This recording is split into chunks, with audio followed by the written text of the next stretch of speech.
When a girl is treated as merchandise, something inside her dies long before her innocence is stolen. Hello, my dear friends, this is Grandma Teresa here with my 68 years of life experience and a story that's been locked in my soul for over 5 decades. I'm sitting here on my porch in Bakersfield, California, enjoying my coffee and butter cookies while the cicadas sing in the maple tree in my backyard. Today I've decided to open my heart to you all, because certain truths need to be told even if they hurt the soul of both the teller and the listener. Before I begin this difficult journey, I'd like to ask you who are watching now to please leave a like on this video and subscribe to the channel. It'll mean a lot to know I'm not alone in sharing this story. And if you can comment below which city you're watching from, okay? Your kindness gives me strength to continue. Also, folks, I'd love to know how many pregnancies you've had. I would love to read about that in the comments of this video. Let's go back to 1955 when I didn't even exist yet. My mother Irene was 18 years old and in love with a young man named Anthony who worked in construction in Sacramento. They had plans to get married when they discovered I was on the way. My father was very happy with the news. From what my mother told me, he started working overtime, saving every penny to prepare our simple little house in the outskirts of the city. It was at one of these construction sites, working on the 3rd floor of a building under construction, that tragedy struck. A scaffold gave way, and my father fell. Traumatic brain injury. They said he didn't even make it to the hospital alive. My mother was 5 months pregnant when she received the news. I never knew my father, but to this day I carry the only photo of him that my mother kept in a small wooden box. A thin young man with a shy smile and kind eyes. His death changed everything. My mother, without education and pregnant, couldn't find work. My father's family was from rural Kentucky and barely had enough to support themselves, so they couldn't help. That's when my maternal grandfather, Mr. Gerald, offered us shelter. At the time it seemed like a blessing, but today I know it was the beginning of a nightmare that would last for years. I was born in January 1956 at home with a midwife, a beautiful girl with green eyes. Like her father, my mother would say life was difficult, but in those first years, there was some semblance of normalcy. We lived in the back of my grandfather's house in a small room that he had adapted. My mother took in laundry, cleaned houses around town, sold candy at the school gate. It barely gave us enough to eat properly, but we managed. My grandfather Gerald had been in the military in his youth. He was a hard man of few words and many rules. A widower for years, he managed his small pension with an iron fist. He wasn't affectionate, but he wasn't cruel in my early years either. He was just absent, as if I were a necessary inconvenience that he tolerated out of love for his daughter. Things began to change when I turned 7. I remember my grandfather watching more closely when I played in the yard. This girl is growing too pretty for our own good, he commented once to my mother. At the time I didn't understand what that meant. Today, with the wisdom of years, I know he was already calculating my market value. I went to school like all children, but I was always quiet, observant. The teacher said I was intelligent, but too shy. The truth is that there was something about male figures that already caused an instinctive fear in me. Maybe it was the way my grandfather looked at me, or maybe it was just the absence of my father, a figure I only knew through stories. Our financial situation was increasingly difficult. My mother was aging before her time. Her hands cracked from washing powder, her back bent from scrubbing floors. Some nights I would hear her crying quietly in our little room. I pretended to be asleep, but kept each sob in my heart. At 10 years old, I started helping my mother with chores. I washed smaller clothes, swept the yard, sold cookies she made to neighboring houses. It was during this time that I noticed how my grandfather looked at teenage girls passing by on the street, a look that gave me chills even without fully understanding why women are like fruit. Teresa, he told me once when he caught me watching him, you have to pick them at just the right time, not too green, not too ripe. I was confused by that strange comparison, but kept it to myself like I kept so many other things. My mother worked more and more and stayed less and less at home. I noticed that she avoided spending too much time near her own father, as if something about him frightened her. 2 years later, I understood that she probably intuited what was to come, but was too trapped by necessity to do anything about it. When I turned 12, we had a serious problem. My mother fell ill, a severe pneumonia that left her bedridden for almost 2 months, unable to work. Debts piled up. My grandfather's pension money barely covered the medicines. It was during this time that I saw him talking to an unknown man at our gate, a fat man about 40 years old, well-dressed with a big car Parked out front, they looked at me a few times during the conversation. And the man smiled in a way that made me run. Inside the house, who was that man, Grandpa? I asked after the stranger left. A friend who can solve our problems, Teresa. He's interested in getting to know you better. That phrase echoed in my head for days. I was still too innocent to fully understand, but something deep inside me was sounding alarms. My mother gradually got better, but the financial situation only worsened. The landlord threatened eviction. The pharmacies didn't want to sell on credit anymore. That's when, on a May night a few months before my 13th birthday, I overheard a conversation that would change my life forever. She's still too young, Dad. My mother's voice sounded anguished. Not young at all. She's almost a woman, and Dr. Augustus offered a lot of money. We need Irene, or have you forgotten the bills you have to pay? But she's just a child, my daughter, and what good is being your daughter if you both end up on the street? The doctor won't hurt her. He just wants her to carry a child that his wife can't have. She's strong, healthy, beautiful. It's a service like any other. I felt my blood freeze in my veins. Even without fully understanding what they were planning, I realized that something terrible was being decided about me without my knowledge or consent. And after the child is born, my mother asked, her voice already weaker, as if beginning to yield, they take the baby, we keep the money, and life goes on. If it works out, there are other interested couples. We can solve our situation once and for all. I will never forget the silence that followed, a long, heavy silence that seemed to contain all the weight of the terrible choices adults make when they're desperate. All right, I finally heard my mother say, her voice choked with held-back tears, but I don't want to know the details, and I don't want to be here when it happens. I ran back to my bed, my heart beating so hard I thought it might jump out of my mouth. That night I didn't sleep. I lay looking at the wooden ceiling of our little room, trying to understand what was coming, praying that I had misunderstood, but I hadn't misunderstood. 3 days later, my mother announced she would be spending the weekend at a friend's house. It was the first time she had left me alone with my grandfather, and her eyes couldn't meet mine when she said goodbye. Be a good girl, Teresa, was all she said before leaving, carrying a small bag and leaving her dignity behind. That same night, my grandfather came into my room and threw a dress on my bed, a light blue dress. Simple, but the prettiest I had ever seen in my life. Put this on, he ordered, and wash your hair properly. Dr. Augustus is coming to dinner tonight. That's when I understood there was no escape, that the fate they had planned for me was sealed, that my body, still developing, had been sold without me having any choice in the matter. I washed my long hair as best I could, put on the dress that was a little loose in the chest, and waited, sitting on the edge of the bed, my heart pounding with fear. When the doorbell rang, I felt like vomiting. Dr. Augustus arrived at 7 in the evening, bringing a bottle of wine for my grandfather and a box of chocolates for me during dinner, which my grandfather had ordered from the restaurant on the corner, something we never did for lack of money. The man observed me with an interest that made me want to disappear. She's perfect, Mr. Gerald, he said as he analyzed me across the table. Is she in good health? Never had any serious illness? Healthy as a horse? My grandfather replied, as if he were selling a farm animal. Strong, smart. She'll give good offspring, doctor, you can bet on it. I kept my eyes down, tears threatening to fall at any moment. The man extended his hand and touched my face, lifting my chin to look me in the eyes. You don't need to be afraid, girl. I'll take good care of you, and when our child is born you will have received enough to help your mother for a long time. I couldn't answer. His hand on my face seemed to burn my skin, and the smell of expensive cologne mixed with cigarettes made me nauseous. After dinner, my grandfather suddenly said he needed to go to the store to buy cigarettes. He never smoked in his life. It was the agreed signal as soon as the door shut. Dr. Augustus approached me on the sofa. Your grandfather explained everything to me, he said, his heavy hand landing on my knee. You'll carry my child since my wife can't. It's an honor, you know. We're paying very well for it. I tried to move away, but he held my arm firmly. It won't hurt much, he continued, his voice now lower, more threatening, and you'd better cooperate because your grandfather has already received half the money in advance. If you don't do your part, he'll have serious problems.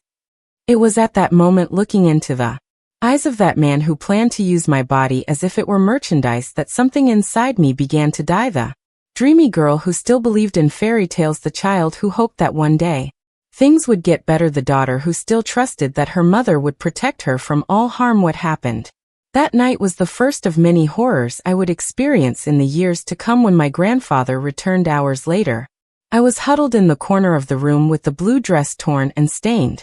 Crying silently, he just looked at me, turned on the lamp, and said the words that would haunt me for decades: "Get used to it, girl. From now on, this is your function in the family." And so my nightmare began, a nightmare that would last for years and give me 10 children that I was never able to raise, 10 pieces of my heart ripped out and given to strangers, 10 living memories of the horrors I experienced that first night with Dr. Augustus was just the beginning of a path of darkness that I, a girl of almost 13, would be forced to walk. The next morning I woke up with a sore body and a shattered soul, but there was no time to grieve. My grandfather came into the room early, threw a clean dress on the bed and ordered me to get up. "Drink this tea," he said, extending a steaming mug. "It's good for a woman after.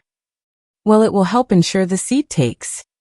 Those words, so crude and inhumane, made me understand that in his view I was no longer his granddaughter. I was just a fertile field to be cultivated for profit. The tea tasted bitter, of herbs that I later discovered were used by midwives in rural areas to strengthen the uterus. I drank in silence, the dried tears on my face forming trails of salt. My mother returned 2 days later. Her eyes were swollen from crying so much, but she couldn't face me. She walked right past me, locked herself in our little room, and only came out hours later when we finally met in the kitchen. I tried to say something to express my pain, my feeling of betrayal. She just raised her hand, stopping my words. "Don't say anything, Teresa. What's done is done." It was the first time I felt anger toward her, a deep visceral anger that mixed with the love and dependence I still felt. How could a mother allow this? How could she pretend nothing had happened? But then that same afternoon I saw something that confused my feelings even more. My mother paying at the grocery store, paying overdue bills, buying real food for our always empty pantry. The price of my innocence was feeding our family. And this was just the beginning. In the following weeks I lived in a constant state of alert. Every noise at the gate made me tremble. Every look from my grandfather seemed to announce a new visit. A new horror school became my only refuge. There for a few hours I could pretend to be just a normal girl with dreams and hopes like any other teacher. Mrs. Cynthia noticed my change. "Teresa, you're different. Did something happen at home?" she asked one afternoon, holding me after class. I opened my mouth to tell everything, to beg for help, but my grandfather's words echoed in my mind. "If you tell anyone, they'll take you to the orphanage, and their girl, it's much worse than here." "I'm just tired, teacher," I replied, lowering my eyes. "I've been helping a lot at home." A month after the first visit, Dr. Augustus returned, and after him others came, not many at first. My grandfather was careful, didn't want to raise suspicions in the neighborhood. One man, here another there, all older, all with wives who couldn't have children, all willing to pay well for the use of my young body to produce their heirs. When my period was late, 2 months after that first night, my grandfather celebrated as if he had won the lottery. "It worked on the first try," he exclaimed to my mother, who just nodded in silence. I remember placing my hand on my still flat belly, trying to feel some connection with the life that was beginning to form there, a life created in violence but not guilty of anything. Dr. Augustus was informed and appeared the next day with his wife, a thin and elegant woman named Claire. She looked at me with a mixture of gratitude and contempt. "That I will never forget. You're going to give us the greatest gift of all," she said, forcing a smile while her husband talked to my grandfather on the porch. "But remember, it's not your child, it's ours. You're just the gardener who takes care of our seed."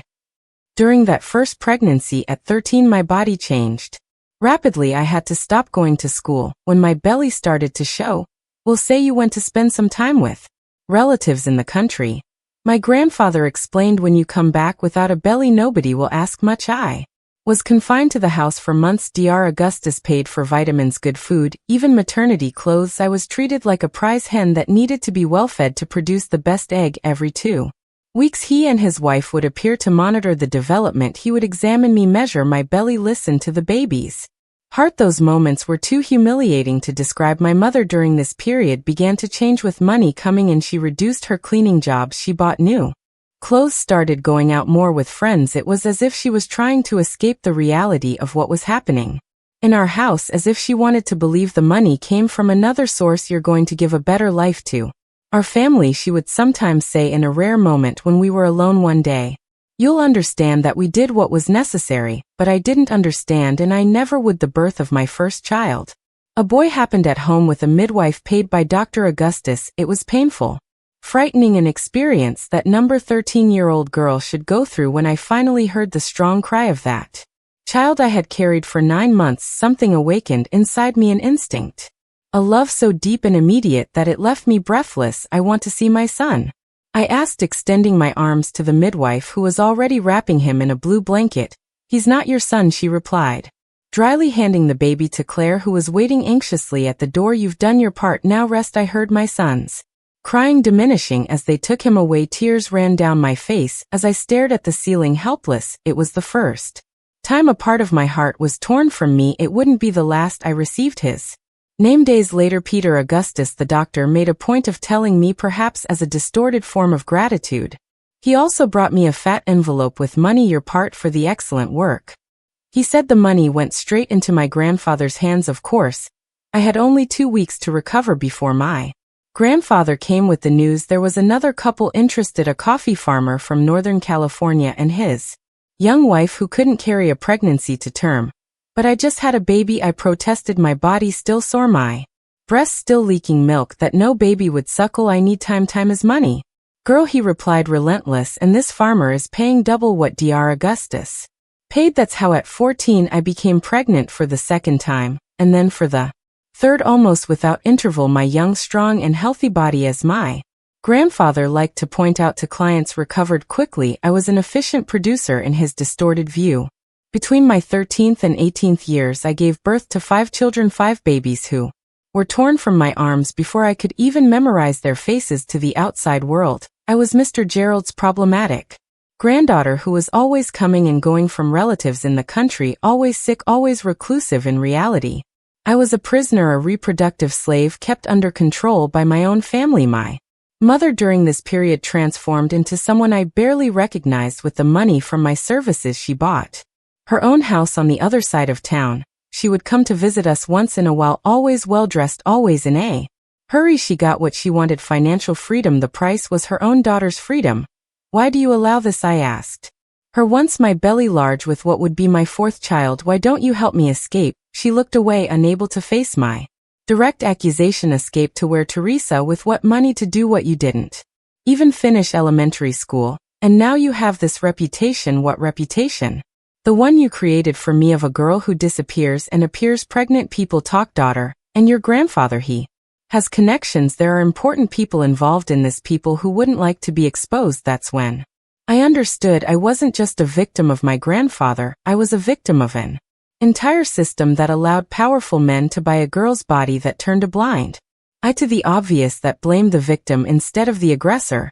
I realized that even if I escaped, where would I go? Who would believe my story? At 19, I had already given birth to 6 children. My body showed the marks of so many consecutive pregnancies. Silver stretch marks covered my belly and breasts. My uterus was weakened, as one of the midwives warned me. This girl needs rest, Mr. Gerald, or she won't be able to have any more. This warning scared my grandfather enough to give me an interval of almost a year, the longest period of rest I had in all my youth. During this time I tried to gather strength, think of alternatives, but I was constantly watched, had no money of my own, no documents, no formal education. It was during this period that I met Jeanette, a woman who sold medicinal herbs and sometimes helped with births. She would come to care for me after the births, prepare teas for recovery, apply compresses. Gradually I gained her trust. What they're doing to you isn't right, girl, she whispered one day while applying an ointment to my stretch marks. It's against God's law and man's law. For the first time in years I felt a glimmer of hope. Someone saw the truth, someone recognized the horror of my situation. Help me escape, Mrs. Jeanette, I begged, holding her wrinkled hands. Please. She shook her head sadly. I can't, child. Your grandfather has the sheriff in his pocket. I've seen others try to escape and end up in worse situations, but I can teach you to protect yourself a little. It was Jeanette who taught me about herbs that could temporarily reduce my fertility, giving me short periods of relief between forced pregnancies. It wasn't freedom, but it was something, minimal control over my own body. When I turned 20, I was already a mother to 7 children. I never got to raise 7 pieces of my heart scattered among rich families in California, and neighboring states. My body was tired, my soul shattered, but something inside me refused to give up completely. I began to keep small bits of information about each client, each baby, names, dates, peculiarities.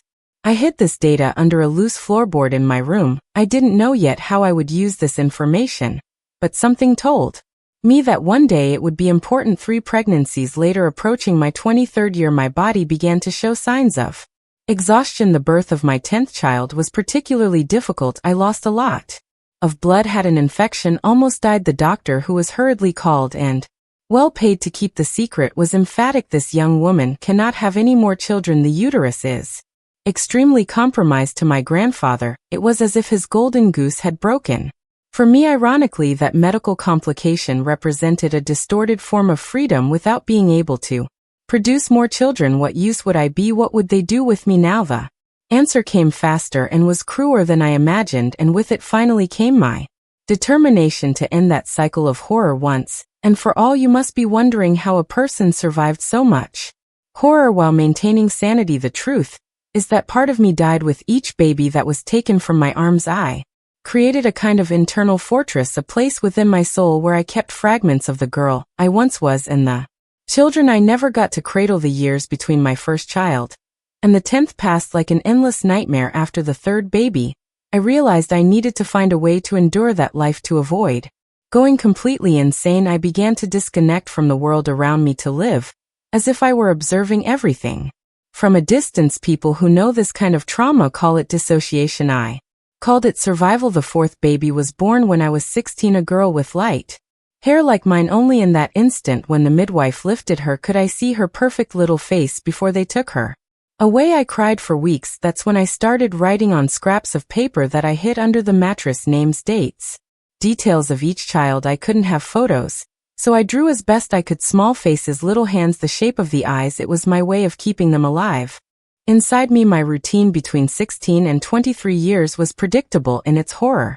Periods of active service, as my grandfather called the times when I was visited by men who wanted to impregnate me. Then months of pregnancy where I was well fed and kept under constant surveillance to ensure healthy babies. The birth, always painful, always followed by brutal separation, then a brief period of recovery, and everything would start again. The 5th child was born when I was 17, another boy. The 6th shortly after I turned 18, the 7th at 19, 8th and 9th with small intervals reaching my 22nd year, and finally the 10th when I was 23. The birth that almost killed me and permanently damaged my uterus. Between these pregnancies, I experienced moments of despair so deep that I considered taking my own life. What stopped me were those hidden scraps of paper, the records of my children. If I left, who would keep their memory? Who would know the truth about their origins? Meanwhile, my mother prospered with the money that my suffering generated. She bought a better house, then a small business, a clothing store downtown. She took trips to New York to buy merchandise, had new friends, frequented the best salon in town. Our relationship became an insurmountable abyss. On the rare occasions she came to visit, she brought expensive and useless gifts, pretty dresses I could only wear between pregnancies, perfumes, trinkets, as if objects could compensate for selling her own daughter. If you're enjoying my life story, please subscribe to the channel and like this video. This simple act helps me tremendously. One day you'll understand that I did the best I could with what we had, she would say, repeating this phrase like a mantra that perhaps helped her sleep at night. I never answered. What could I say that I understood that would be too big a lie, even by our family's distorted standards? My grandfather, on the other hand, displayed his prosperity more discreetly. He renovated the house, bought a new radio, drank imported beer. More importantly, he gained status. He was seen as a successful businessman, invited to important town events, treated with respect. Nobody questioned the source of his sudden income. Nobody asked about the granddaughter who appeared and disappeared, always reclusive, always sick. The men who paid for the use of my body varied, but they had things in common. All were rich, all had positions of power. Doctors, farmers, politicians, businessmen, all had wives who for some reason couldn't have children, and all saw themselves as benefactors, as if they were doing me a favor by repeatedly raping me. You should be grateful, one of them, an important politician from the region, told me once as he buttoned his pants after another session of torture disguised as a conception attempt. Many girls would give anything to have what you have: good food, clothes, a roof, and All you have to do is lie down and receive the seed. I swallowed my response along with my dignity. I learned early that protesting only made things worse, that screaming only brought more pain, that crying only irritated them, so I became silent, absent, even when present a body without a soul that they used as they pleased. There were exceptions, of course, not all were cruel. Some seemed genuinely uncomfortable with the arrangement, but too desirous of a child to question the morality of what they were doing. One of them, a university professor from Sacramento, even asked me if I was there of my own free will. Before I could answer, my grandfather intervened. Of course, she is doctor. She knows the importance of the work she does, generating lives for families who can't have children naturally. The lie was so absurd I almost laughed, but laughter, like so many other emotions, had died in me a long time ago. The wives of these men treated me in different ways, some with reluctant gratitude, others with thinly disguised jealousy, most with a mixture of contempt and fascination. I was both the solution to their problems and the living reminder of their failures. The only thing they had in common was the determination to take for themselves the babies my body produced, as if they were merchandise ordered from a store. Don't get attached. The wife of the seventh client warned me when she noticed I was caressing my belly while humming a lullaby. It will be easier for everyone if you remember your place in this arrangement. My place, as if I had chosen that position, as if I had had any choice at all. The eighth birth was particularly traumatic. The child was in breech position, and the traditional midwife couldn't resolve the situation. After hours of agony, they had to call a doctor, not the child's father, but another doctor generously paid to ask no questions. He performed painful maneuvers, and finally the baby was born, a girl so small and fragile that I thought she wouldn't survive. Don't even think about dying, I whispered to her when they briefly placed her in my arms before taking her away. Be strong like your mother had to be. At that moment, something changed in me. A resolution began to form, still nebulous, still without defined form. If I couldn't save my children, if I couldn't get them back, perhaps I could at least ensure they knew the truth one day, that they weren't the children of the women who raised them, but of a young woman who never had a choice. I began to be more methodical in my secret notes, not just names and dates, but addresses. I occasionally managed to hear in conversations details about the parents' birthmarks or distinctive features of each baby, anything that might one day help identify them. Between the 9th and 10th births, I had the longest period of rest, almost 10 months. My body was showing clear signs of exhaustion. I was only 22, but looked much older. Weakened by consecutive pregnancies, difficult births, traumatic separations, and constant abuse. Some days I could barely get out of bed. It was during this period that I discovered my mother had bought a beach house in Santa Barbara, a vacation retreat built with the money generated by my suffering. The news came through Jeanette, who continued to be my only connection to the outside world. Your mother showed up there with a new car, she told me while changing the herbal compresses she applied to my aching back, talking about the new house on the beach.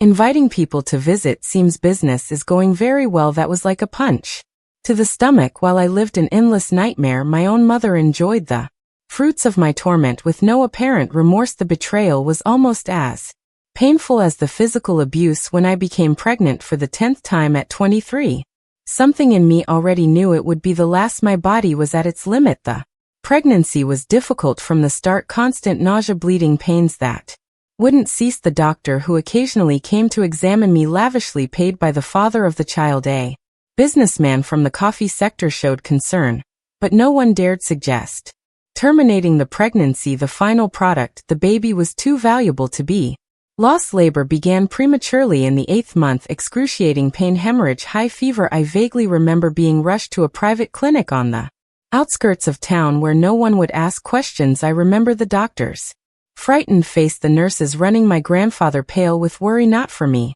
of course, but for the money he would stop receiving if I died. The baby was born, a small but healthy boy who was immediately taken away. I, on the other hand, was between life and death for days. Generalized infection, severe hemorrhage, irreparably damaged uterus. When I finally regained consciousness completely, the doctor was clear: you cannot have any more children. It was necessary to remove part of your uterus to save your life. For most women, that news would be devastating. For me, it was like a door opening after a decade locked in a dungeon. Not being able to have more children meant I would no longer serve the purpose my grandfather had intended for me. It meant that maybe finally I could glimpse some form of freedom, but reality proved to be quite different from my brief hope. When I returned home, after 2 weeks in the hospital, I found my grandfather sitting in the living room, a glass of whiskey in his hand, and a calculating look I knew all too well.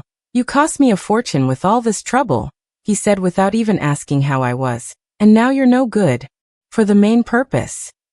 I kept silent, waiting. I knew that anything I said could worsen what was to come. "But you're still young and pretty," he continued, studying me as if evaluating an animal. "You can still serve for other types of service. I have friends who would pay well for an experienced young woman like you, even if you can't give children." The horror of that suggestion hit me like lightning. After everything I had been through, after having my body used as an incubator for a decade, now I would be transformed into a pure and simple sexual object. The idea was unbearable. Even worse than what I had already lived through, it was at that moment facing my grandfather, and seeing in him no longer the man who should protect me, but the monster who had destroyed my life, that I made my final decision. It was time to end that cycle of horror.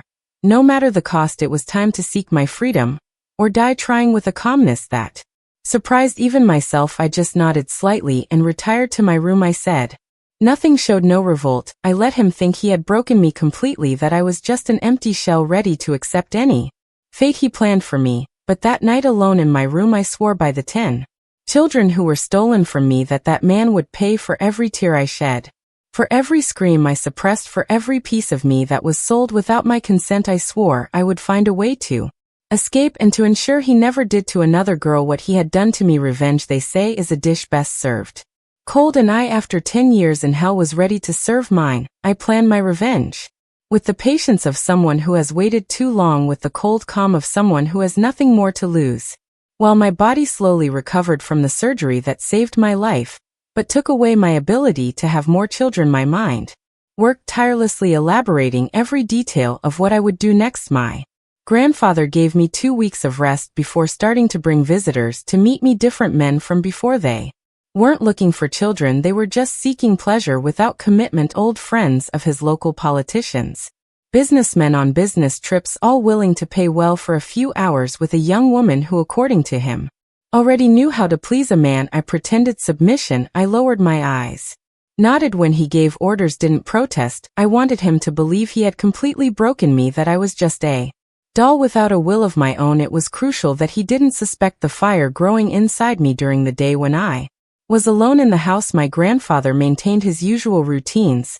Leaving in the morning for his business, I began to search every corner of that house. I needed 3 essential things: money, documents, and evidence. The money was the easiest to find. My grandfather, despite his natural distrust, had become too confident over the years. He kept a good amount at home, hidden in a false bottom inside the old wardrobe. Not much, but enough to give me a start somewhere else.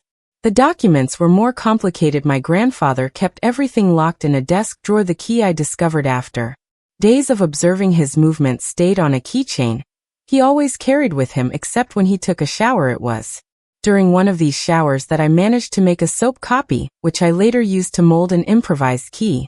When I finally opened that drawer, I found my whole life summarized in yellowed papers: birth certificate, old school documents, even a vaccination card from my childhood. But most importantly, I found the records of my grandfather's business notebooks, where he meticulously noted each transaction, each payment received for the sale of my body and the babies I generated, names, dates, values, the complete evidence of his crimes. I took those notebooks with trembling hands, hardly believing he would be stupid enough to keep such compromising records.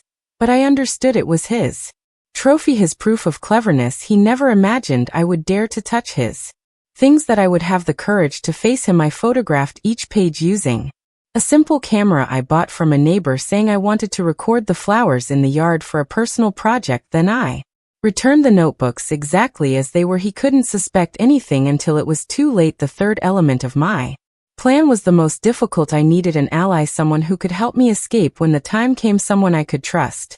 In a world where trust had been stolen from me along with everything else, that's when I thought of Jeanette, the old healer who had helped me for years, who had taken care of me after each birth, who looked at me with genuine compassion When everyone else just saw a commodity, if there was someone who would help me, it would be her. One afternoon when my grandfather went out to handle business in the capital, I sent a neighborhood boy to call her saying I was feeling ill. When she arrived anxious and breathless, I closed the door behind her and finally poured out everything, not just what everyone already knew about the forced pregnancies, but my escape plan, my need for justice. Girl, she said after listening to me in silence, what you're planning is dangerous. Your grandfather has powerful friends. If it goes wrong, I'll be dead. I completed, with a calmness that frightened her, but I've been dead inside for years. Mrs. Jeanette, what do I have to lose? She studied me for a long time, her old eyes weighing not just my words but the determination behind them. Finally she nodded. I'll help you, child, but we have to be very careful. It was Jeanette who made contact with a journalist from a Sacramento newspaper. She didn't tell the whole story, just enough to spark interest. A young woman kept in captivity, forced to bear children for sale, a scheme of years involving powerful people, the kind of story that could make an ambitious reporter's career. Meanwhile, I continued my farce of submission. I received the clients my grandfather brought, pretended to be resigned to my fate. He was so confident in the control he exercised over me that he began to get careless. He no longer locked my bedroom door at night. Sometimes he would go out and take a long time to return, leaving me alone for hours. I took advantage of these moments to organize everything I would need: basic clothes in a small bag hidden under the bed, the money I had been diverting little by little rolled up in old socks, the important documents which I managed to recover from the desk, and most importantly, all the evidence of my grandfather's crimes carefully documented. The plan was simple but risky. On a night when my grandfather would be out for an important meeting at the Commercial Association, Jeanette would come to get me. We would go straight to Sacramento where the journalist would meet us. I would deliver all the evidence of my grandfather's crimes carefully documented. The plan was simple but risky.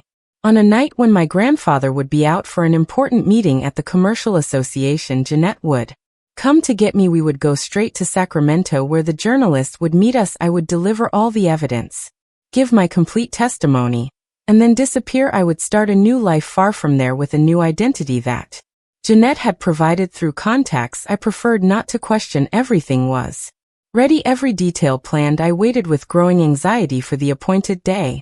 June 15, 1979, a date I would never forget, but as they say, even the best laid plans can go wrong, and mine almost fell apart on the eve of the escape. My grandfather came home earlier that day, visibly altered by drink. This was already unusual. He rarely drank to excess, priding himself on always keeping his mind alert for business. Something had happened, something serious. Get ready, he ordered, throwing a travel suitcase on my bed. We're leaving town early tomorrow. I felt my blood freeze in my veins. Leaving where to? Kentucky. A friend of mine has an isolated farm there. We'll stay for a while, until things cool down around here. What things?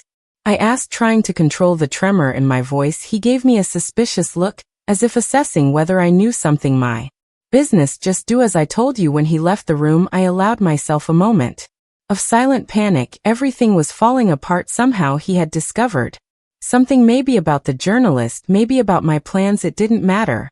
What mattered was that if I left that house with him the next morning, I would never have another chance. I would have to act that very night alone, without Jeanette, without the support I had planned. It was now or never. I waited until I heard loud snores coming from his room. The drink at least had served a purpose. He was sleeping deeply, with my heart beating so hard I thought he might hear it. I gathered my already prepared belongings and quietly approached the door. That's when I heard light knocks on the back window. Petrified with fear, I waited. The knocks repeated in a specific pattern that I immediately recognized. It was the signal arranged with Jeanette. I carefully opened the window to avoid making noise. There she was, her wrinkled face tense with worry. We need to go now, she whispered.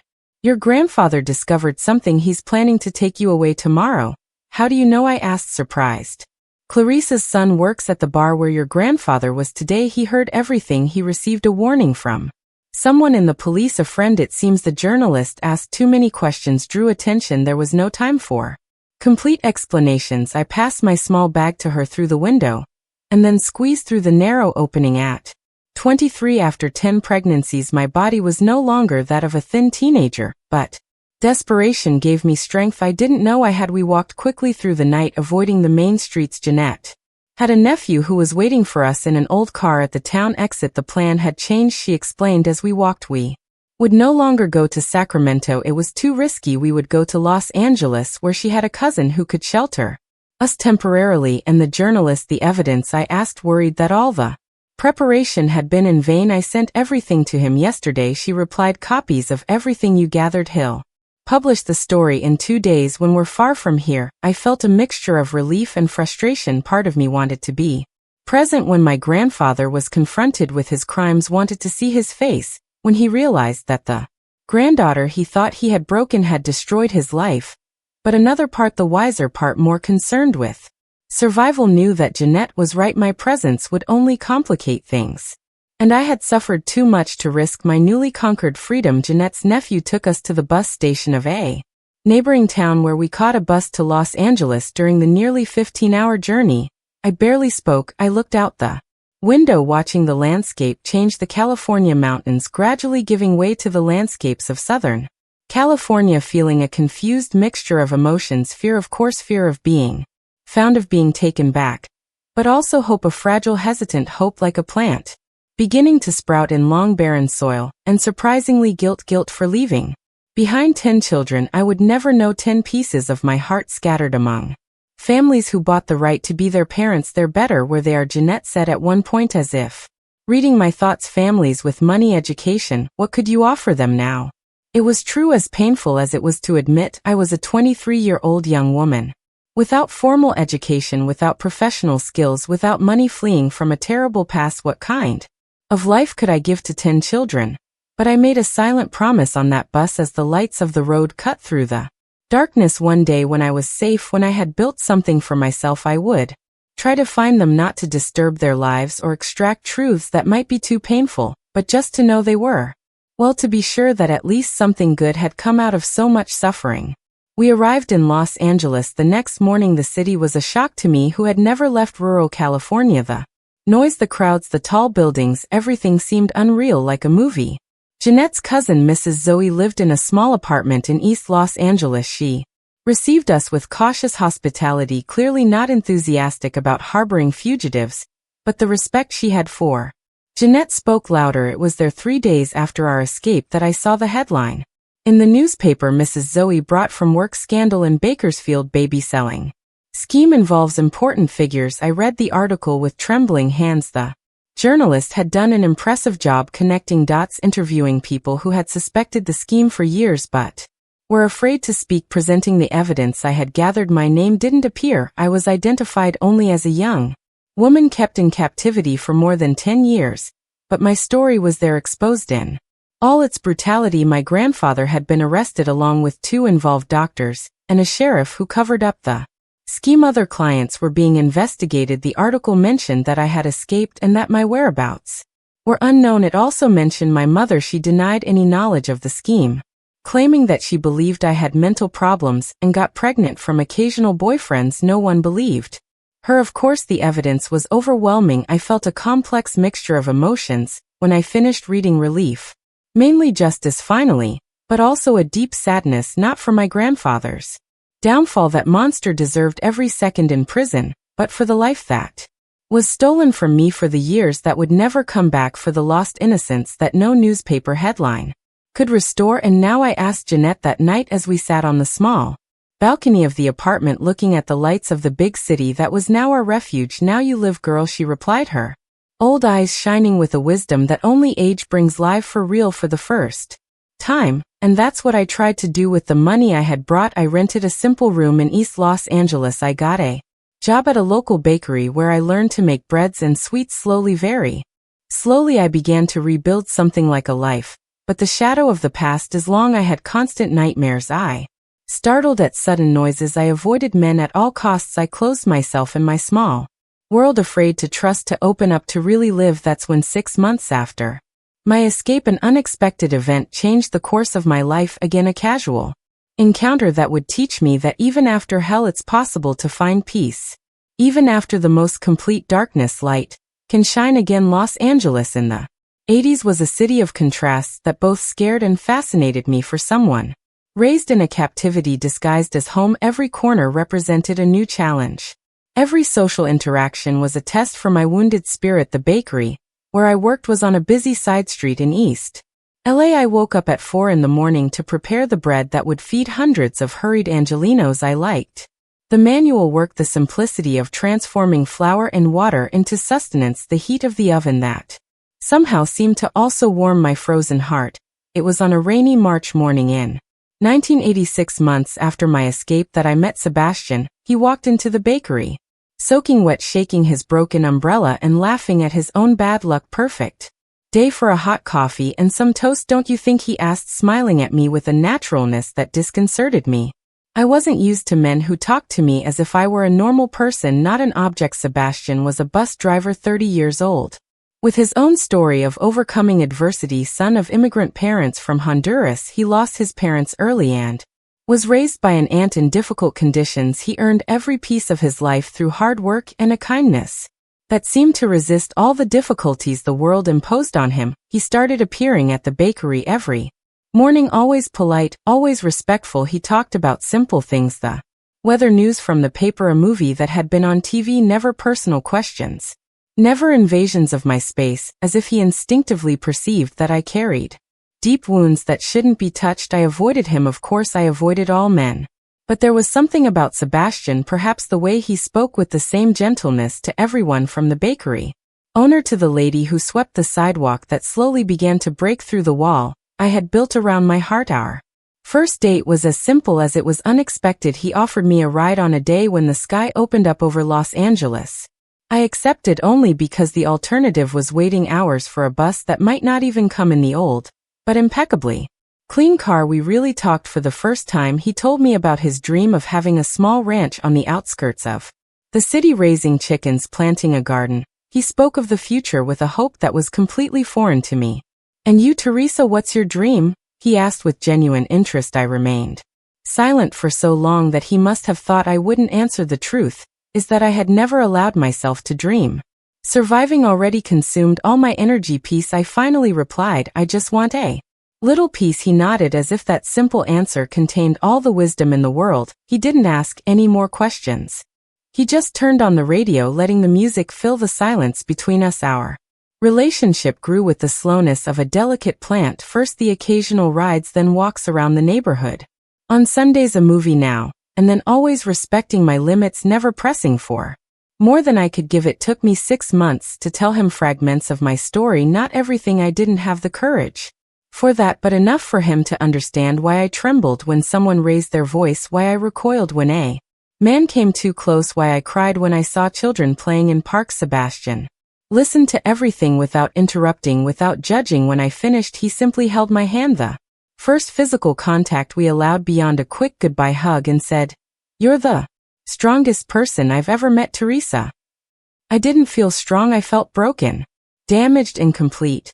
But something in the way he looked at me, as if he saw beyond the scars, made me think that maybe, just maybe, I could rebuild myself. Our first kiss happened almost a year after we met on a park bench in front of the East LA church. It was hesitant, gentle, and made me cry, not from pain or fear, but because I realized that despite everything I was still capable of feeling something beyond trauma.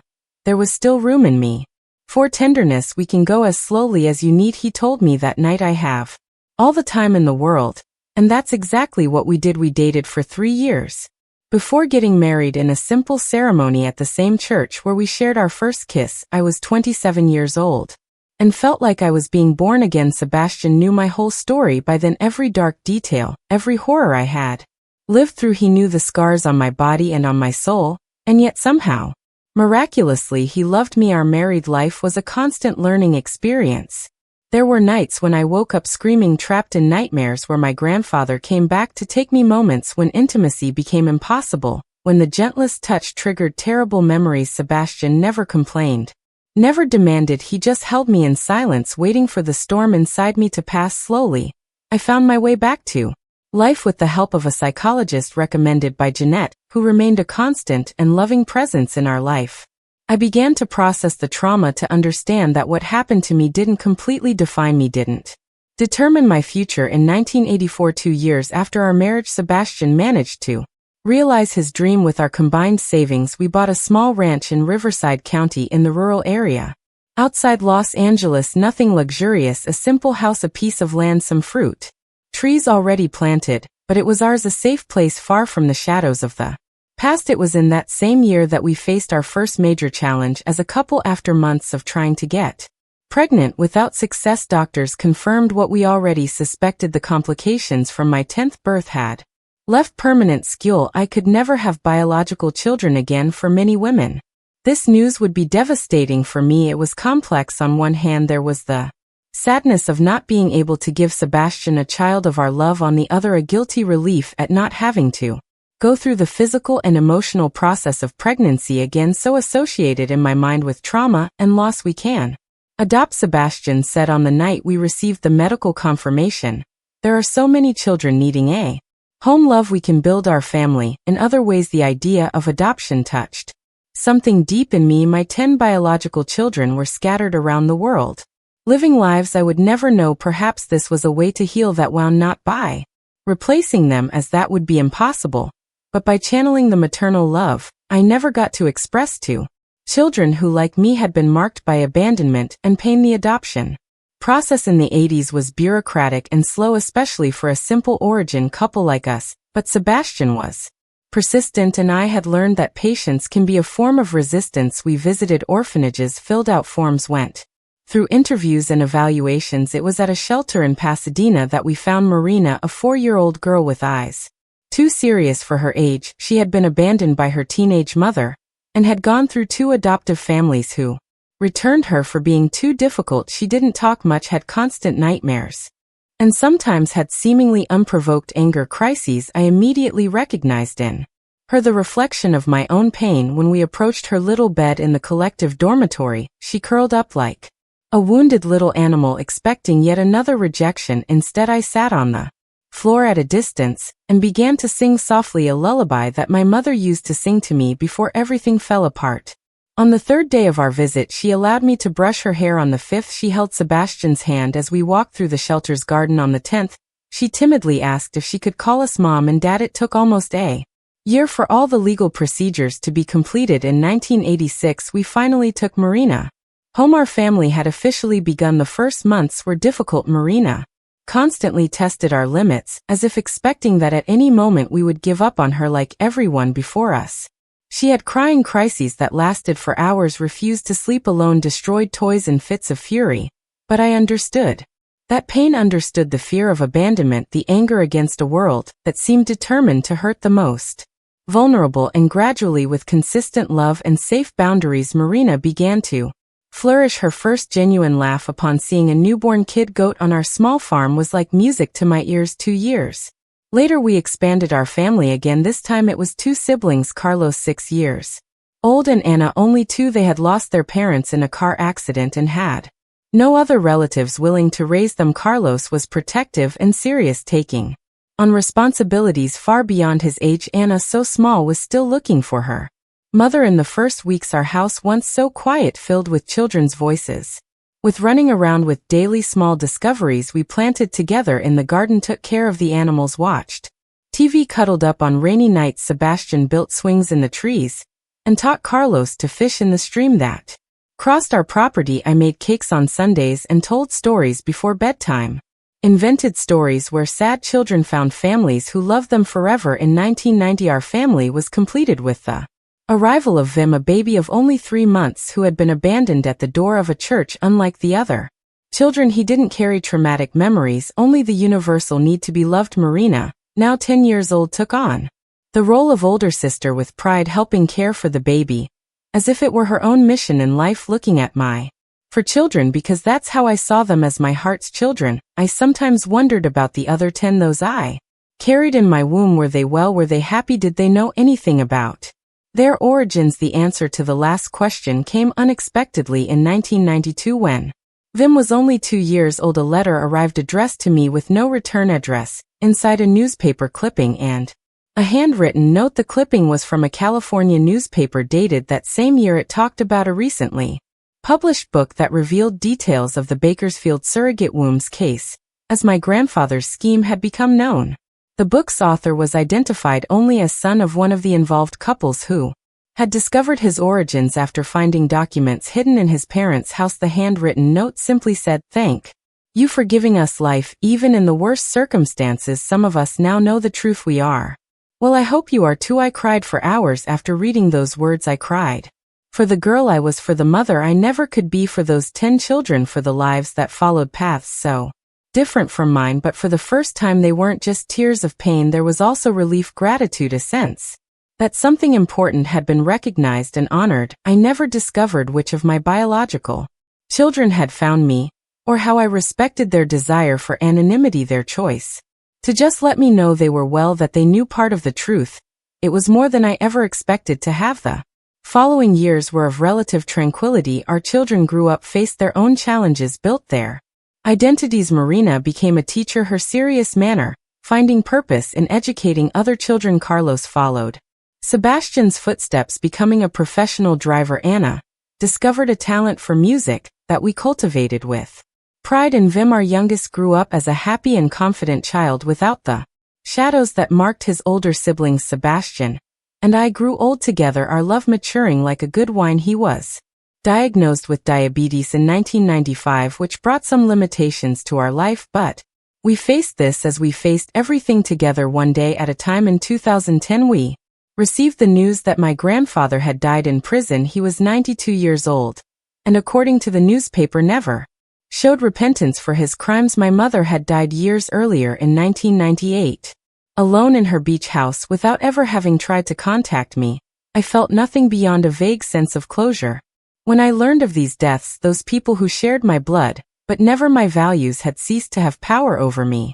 Long ago, my true family was around me, in the husband who taught me to trust again, in the children we chose and who chose us, in the grandchildren who were beginning to arrive, bringing new life and hope. Today, at 68 years old, I look back and see a life that, despite its traumatic beginning, was filled with much more love than pain. Sebastian, my companion of 43 years, remains by my side, a little slower due to age, but with the same gentle smile that won me over. In that bakery in East LA, our home is the meeting point for Sunday lunches, where 3 generations gather. Marina, Carlos, Anna, and Vim bring their own children, my precious grandchildren, and we fill the table with food, stories, laughter. In the happiest moments, I look around and think, this is healing, this is redemption. I never returned to Bakersfield. I never wanted to see the places that were the setting for my suffering, but I also never hid my story from my children. When they grew up, I told them age-appropriate versions, always emphasizing that the horrors I experienced didn't define who I became. Life can break you, I always tell them, but it's up to you to decide whether you'll remain broken or whether you'll gather the pieces and build something new. That's what I did. I gathered my pieces one by one with patience and determination. I built a life that, although marked by visible and invisible scars, is mine. A life I chose, not one that was imposed on me. If you're watching this video and going through difficult times, know that there is hope on the other side of pain, that even in the darkest situations there's always the possibility of light, that you are stronger than you imagine and more resilient than you believe. My dear ones who have followed my story to this point, I ask you to leave your like on this video and subscribe to the Grandparents Tales channel. It's very important for me to know that my account touched hearts and perhaps helped someone who is going through difficulties similar to those I faced. Life isn't always fair, my dears. Sometimes it hits us with such force that it seems impossible to get up, but believe the word of this old woman who has seen it all. Dawn always comes after the darkest night, and when it arrives, it brings with it the chance for a new beginning, a loving embrace from this grandma who learned in the hardest way that our greatest strength usually reveals itself precisely in the moments when we think we have no strength at all, until the next